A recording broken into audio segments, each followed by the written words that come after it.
Labdien, cienījamie kolēģi! Tautas partija ir zīmols, ko atpazīst visi Latvijā. Pat tie, kas par politiku neinteresējas nemaz. Un ir ārkārtīgi žēl to zaudēt. Bet Kanādas zosis savu darbu ir padarījušas, atliek tikai izvēlēties pareizo trajektoriju. Šo dažu gadu laikā, kurus esmu pavadījusi Tautas partijas rindās, man ir izdevies paveikt teju vai brīnumu un realizēt savas idejas, pat nedarbojoties Saeimā un neesot partijas valdē. Darbojoties kā vienkārši ierindas biedra, man izdevās pēc 17 gadu pārtraukuma atjaunot valstī daudzbērnu ģimenes statusu. Tādējādi dodot iespēju dažādām valsts pašvaldību un privātajām organizācijām atbalstīt tieši daudzbērnu un nevis trūcīgās ģimenes. Aizsākt diskusiju par to, ka mūsu valsts demografiskā situācija ir katastrofāla. Kad valstī uz vienu sievieti ir 1,1 bērns, to vairs nevar uzskatīt par katra cilvēka individuālu brīvo izvēli. Par to ir jārunā, kā to darīja mūsu priekšsēdētāja vadītā Saeimas apakškomisija.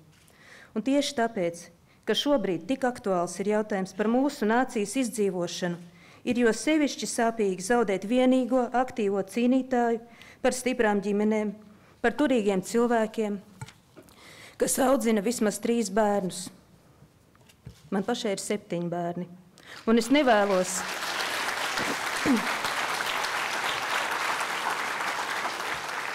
nevēlos atdot varu valstī cilvēkiem, kas bez sirdsapziņas pārmetumiem ir gatavi noņemt nožēlojamos 8 latus ģimenes valsts pabalsta kaut kādas pazemojošas iztapības dēļ. Mana sirds asiņu apzinoties šīs dienas sāpīgo izvēli. Es zaudēju iespēju realizēt savas idejas. Es esmu pret pašnāvību. Tomēr es gribu aiziet ar lepni paceltu galvu.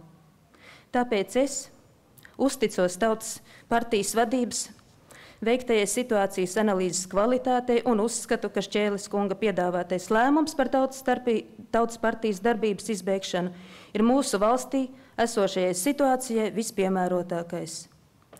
Taču nepieciešamība pēc labējas partijas mūsu valstī diktēs laiks, un nepieciešamība tādēļ nešaubos, ka daudzi no mūsu lielās Tautas partijas ģimenes cilvēkiem atradīs savu enerģijas, intelekta un zināšanu pielietojumu šajā spēkā, kas vēl tikai taps. Paldies un uz redzēšanos tur!